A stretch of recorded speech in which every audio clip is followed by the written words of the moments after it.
What's good, my boy? Just recorded this video and it took 20 minutes and it didn't save on the computer, but fuck it, we're gonna try it again.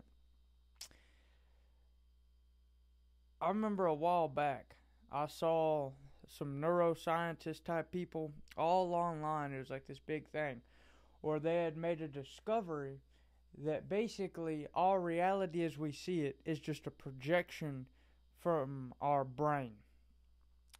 And it's like your brain is just like in this skull, and it's just receiving all of the information that shows you your reality from your senses. But this isn't gonna be about any neurons, fucking glukes or whatever they want to call it. And it isn't gonna either be some like bullshit hippy dippy The Secret nonsense either, where they're like, by sitting in the corner of your fucking room you can manifest your future. No. It's gonna be some real shit. Your behavior dictates the contents of your mind, and the contents of your mind dictates your reality. Okay? It's this three-level process. And for me, I've learned to control my mind through what I call keeping receipts. And it's nothing new. People have been doing it for thousands of years. They were probably doing it on the fucking cave walls. But you take you a yellow legal notepad, and for months and months on end, you write down things you want to get done in the day on a routine basis, consistently over time, and you actually mark that shit off and get it fucking done. I know it sounds crazy. It sounds profound. But I have like 3 other stacks of this in my closet that are like that fucking high. And the proof is in the pudding, my boy. The proof is in the pudding. I first dictated my reality and manifested it from the power of my mind whenever I used to be a little fat curmudgeon, okay? I used to weigh 300 pounds. I used to play video games all day, drink a gallon of Arizona iced tea, eat handfuls of goldfish out the box, and smoke weed all day, and I was fat as shit. And guess what? I started changing my behavior, and my reality changed in the form that I lost 150 pounds. But this does not just apply to thermodynamics, if you will. This applies to everything. If you want to achieve certain things in this world, you're not going to achieve it by sitting in the fucking corner and being like, only think positive, only think positive, only think positive.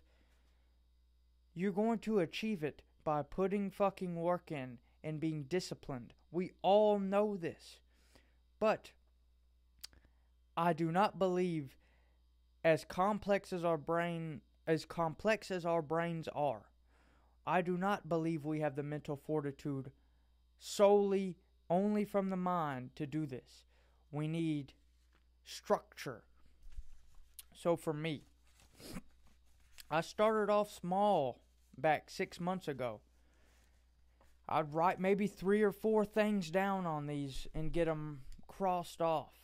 But now, my lists are pretty much the whole fucking day. I'll go over mine. I'll share. This is be like a little AA meeting. I got my mornings separate from everything else. So I got coffee and read, then arms, then rudiments and guitar, and then the rest of my shit for the day. So work, I got after that 5 laps, then meditate, then I got to change out the microwave. Here's the big game changer thing. You don't have to put down everything minute as brushing your teeth. But things that are going to be difficult or challenging, I would 100% write down and try to keep them in order. The more structured you keep this, the more structured your life is going to be, because it's super easy to follow this. You're kind of treating yourself like a little guinea pig.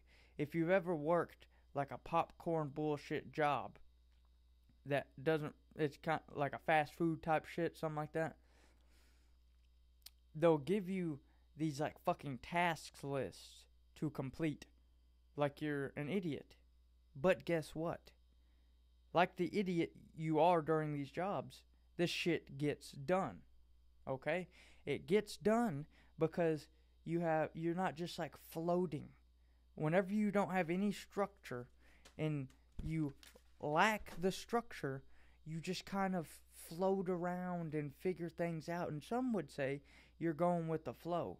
But to me, this is more of a flow than just bouncing off the walls of the river. This is more like you're in a canoe. You're in your little structured canoe, and you can kind of steer it back and forth, but you're still going in the direction of the stream where you need to be. So, that's that out of the way. Now I want to talk on a couple things. I made a video, it was 2 days ago, called There's 1,000 Ways to Be Smart. Jeff Bezos recently said it in a podcast, and I thought it was profound. I was like, holy shit, I've known this my whole life, but wow. Hearing fucking Jeff Bezos saying it really sums it up. Let me explain my position. I had someone say, they were like, being smart is not the same thing as being creative. Okay, dog. I'm tired of people acting like the fucking level of the only level of being smart is like an IQ test or some bullshit like that. What about the anomalies? What about the kids who can take a fucking engine apart and put it back together, but they can't read a book very well? What about someone who can master light like fucking Caravaggio or one of the old masters in oil painting, but they're not the best writer or they're not the best fucking engineer? That does not, like, Da Vinci was not as smart as Einstein. He didn't seem, whenever experts go back and look at his life versus Einstein's, they determine that he did not have the same level of intelligence as Einstein. But Da Vinci is regarded as a fucking genius. You know why? You know why? Is it because he's a fucking mathematician, neuroscientist, genius, fucking intellectual Jordan Peterson? No. No. It's because he has certain things and attributes, skills and interests, and he allows his curiosity to flow, and he's not restricted. He has no governor on his mind, and he allows it to just flow freely out. And that is his genius. It's his ability to fully embrace and follow his curiosity. And it led to many great things. Okay? So, let's stop acting like the only fucking geniuses in the world are psychiatrists and scientists, because realistically, the scientists, the psychiatrists, the fucking astronomers, all this shit, they're all theorists. They're all theorizing things like you were put on a giant rock told to figure shit out. It's all theories because, yeah, you can test the theories. Like, you can test things and things work out right. But really, once you start getting deep into science, you realize how theoretical a lot of it is. I mean, it's fucking crazy how theoretical a lot of the fucking science is. And it's just based off of, like, a group of people coming together and be like, yeah, that can make sense. That can kind of make sense. Same thing with philosophy. People nowadays and in the past like Freud, but a lot of the fucking and what he says makes sense to a lot of people. But the fucking medical practicing psychiatrists literally disown Freud. They say he's like fucking an idiot. So, how does he make sense to some people, but to the professionals he doesn't? Because this shit is all relative, and it's all person to person. And it's all just opinion-based. So, that's out of the way. Now, I'm going to leave you with a final message. I'm really hoping this fucking video saves to my computer. There are 1,000 ways to be smart. Through routine and discipline, you can dictate your reality and you can control your mind. Everything you do is consequential to this. You must constantly be aware, and this is your cheat code to help you be aware. Structure. Now, with structure and discipline, you can achieve your fucking dreams, bro. It's not going to be through manifesting. It's not going to be through this. And your dream doesn't have to be another man's designed reality for you. So many people nowadays allow some guy on the internet's fucking belief of the world being that you need to be a business entrepreneur, online business motherfucker. You don't need that, dog. You do not need that. You can do what you want. Do not let someone else's expectations dictate your reality. Don't let someone else's expectations stifle your potential. Okay? Chase paper, enjoy art and nature, and have a good one, my boy. I'm going to get to work.